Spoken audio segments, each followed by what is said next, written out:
चला तर मग आज आपण करूया पोहे मटकी रस्सा।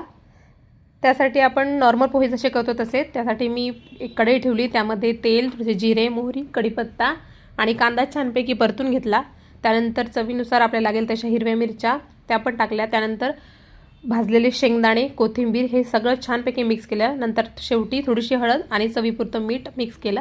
त्यानंतर भिजवलेले पोहे।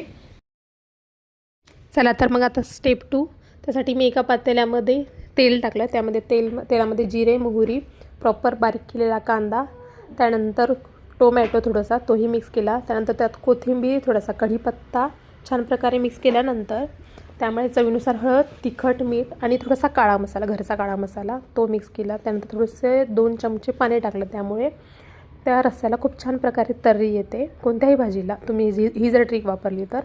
आणि त्यानंतर थोडीशी वाफवून घेतलेली मटकी त्याच्या रस्स्यासहित तीसुद्धा त्यामध्ये मिक्स केली। आणि मटकीचा रस्सा इतका छान टेस्टी लागतो, तुम्ही पोह्यासोबत नक्की ट्राय करून बघा। चला तर आपला रेडी आहे।